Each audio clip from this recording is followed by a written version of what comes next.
Comrade, good morning. I hope everyone woke up very well this morning.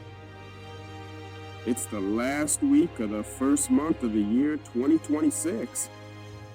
So, I'd like to take this opportunity to wish each and every one of you a happy and prosperous year 2026. I wish you, your families, and your loved ones good health for this year, much success in all your endeavors, a lot of dedication, a lot of enthusiasm for your work. And I know that the pace, the endurance required over these past 3 years has not been easy. You have learned to work under pressure. The pressure will continue. So hang in there, fasten your seatbelts. I often joke with the members of the government about this. To put it simply, in 2026, right now, it's like a plane at the end of the runway. We're going to go full throttle so that by the end of the year, we reach what pilots call V1. Which means there will be even more pressure for 2026. So hang in there, fasten your seatbelts. I also want to congratulate you for everything that has been accomplished. During 2025, but especially over these 3 years, I think the results speak for themselves. That's what we need to look at in the past and arm ourselves with courage for what we must do in the future. Everything we've had to accomplish, I think we owe it to the brave people who understood our message, who understood the meaning of the revolution. Because without them, and without the means made available to everyone to make it possible, none of this would have been achievable. The very essence of the revolution is to work for the people. And I think there are many examples of this. If you look at the field of agriculture, this year, by the grace of God, we achieved a record production. There are specific crops that we have tried to introduce over the past 3 years.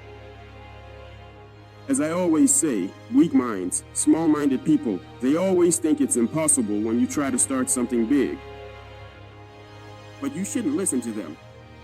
If we listened to them, we would get discouraged and we wouldn't be able to move forward. Because there are also people whose only purpose is to discourage us, even among those close to us. When you decide to start something, they will mock and ridicule you, trying to demotivate you so you don't take the leap. I think everyone has had to overcome that. Because what I said applies not only at the highest levels of the state, but all the way down to ordinary citizens. At the village level, there has been a surge. Everything people used to say was impossible to do in Burkina Faso when it comes to agriculture is now being done. We talked about cocoa, and people shouted about it from the rooftops. Even some reactionaries here, well, they still think it's not a priority. And yet, thank God, we have some excellent master chocolatiers. Our goal is not to produce for export, but to produce processed goods for ourselves, here, and for our children. Today, coffee is a reality on the banks of St. Mandine, and thank God, there are Burkinabe who process it. So I invite you to consume what is processed locally here. Many other crops, such as wheat, pineapple, grapes, and many more, I could go on, are now being grown in Burkina Faso. And they will be processed here in Burkina, creating jobs for Burkinabe people, and that's what we are going to consume. So, that's what we should recognize in what we've accomplished, and we must continue to arm ourselves with courage for the future. Many other projects have been successful. When we look at the field of education, many lecture halls have been built. Last time at the council, we adopted regulations that will allow us to equip these lecture halls and build new ones. Many schools and training centers will be established in 2026 near our growth hubs such as Bager, Samandini, and others to enable young Burkinabes to process, produce, and transform what we do here. So, we will no longer focus solely on general education. We have talked about vocational and technical education, and so many modern high schools will be established in 2026. In addition to that, we have decided to build a technological university. I hope that by the end of the year, you will see this university taking shape. The work has already begun, and we have instructed the companies to do everything possible to meet the deadline, so that in the coming academic years, we can welcome students in highly specialized fields of technology so that we can get up to speed. As I said, we are very far behind. We are still in the 1800s. I think that in 5 years, or even less, we can make a leap of at least 100 years to find ourselves in the 1950s at least, and continue working from there. I say this, it might sound funny, but it's the reality. Up until today, we can see how our lives are. The pace at which we're moving is not good. So, we need to put pressure on ourselves to catch up. So, make sure that in a few years, we're in the 1950s, and then, again, we push ourselves to reach the 2000s, hoping to catch up with the rest. And it's possible. And so I am happy to tell you that, in this regard, we are setting up a laboratory. And today, in Burkina Faso, for example, for researchers, we have a lot of equipment available. We're going to enable them to conduct research locally. And without exaggerating, I can say that we currently have here the most advanced scanning electron microscope installed in Africa. Here, the most modern one. So it's here in Burkina Faso, and it's operational.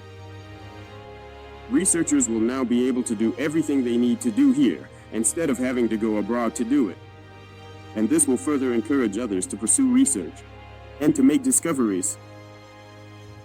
This shows that there are many areas we have not neglected, including health, and everything we are currently doing, especially the community health centers that are being built and will be equipped.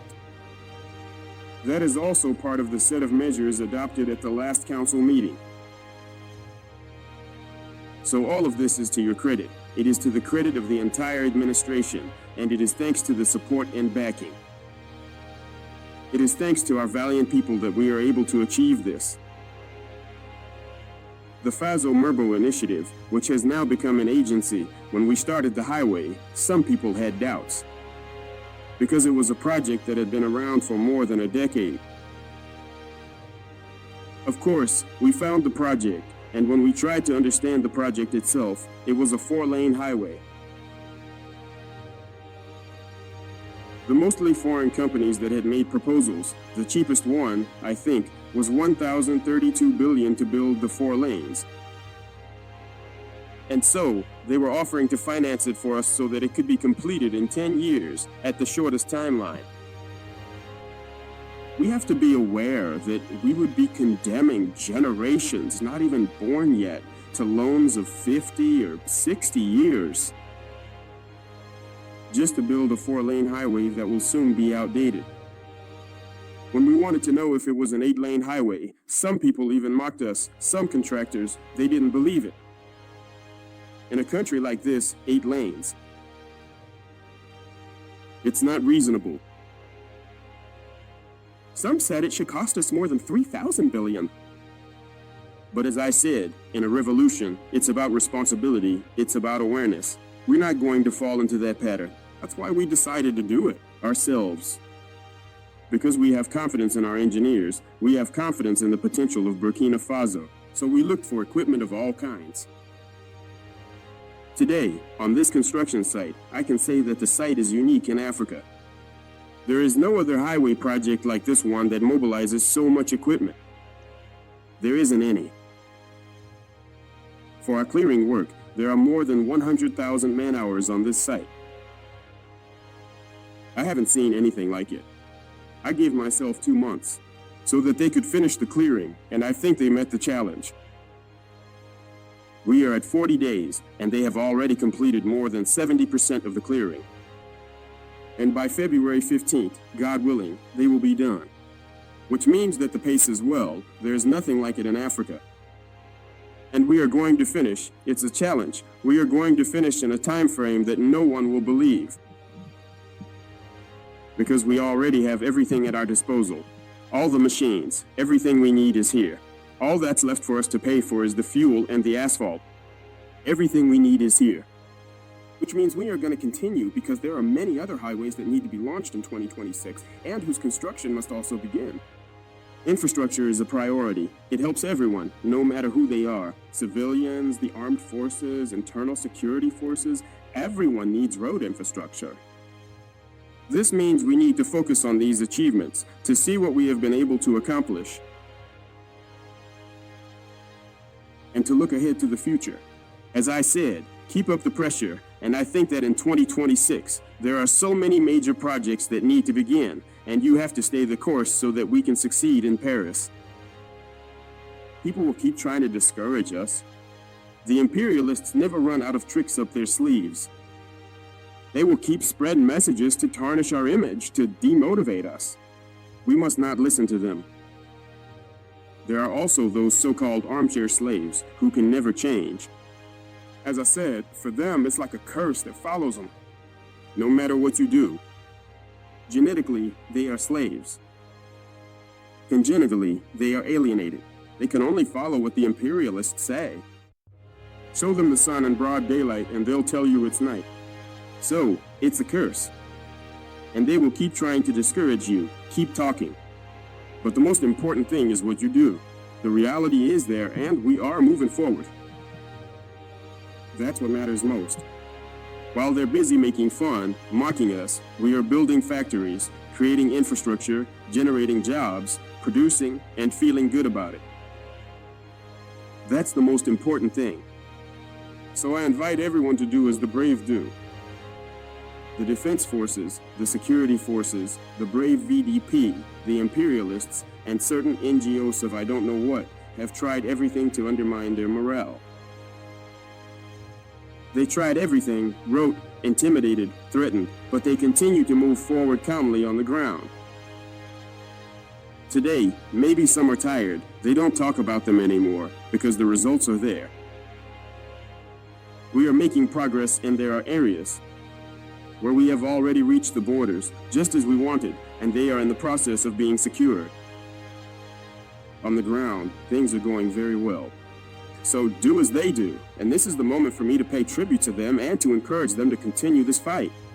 And to all those who are working on the various projects, I speak from memory, this is the moment for me to congratulate them, to encourage them. Because what we are doing is historic, and it is unique in Africa. And everyone who has the chance to take part in this, I think they should be proud of it. And to all those who have not yet joined in, whether you are engineers and think you can contribute something, as I said, go ahead. Bring your contribution, because tomorrow, people will say, these are the ones who built these infrastructures to allow Burkina Faso to reach the level it is at now. So, thank you very much.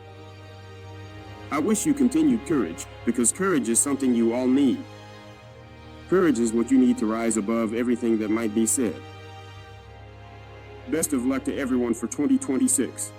I wish you the best of luck again in everything you undertake, because you need it. And I hope that you, your families, and your loved ones enjoy good health every day, so you can work with a clear mind. Thank you very much. I wish you a very good week, and see you very soon, God willing. Thank you, Africa, Mama Africa. Oh, yeah. You make African great. Thank you, Africa. Thank you, Africa.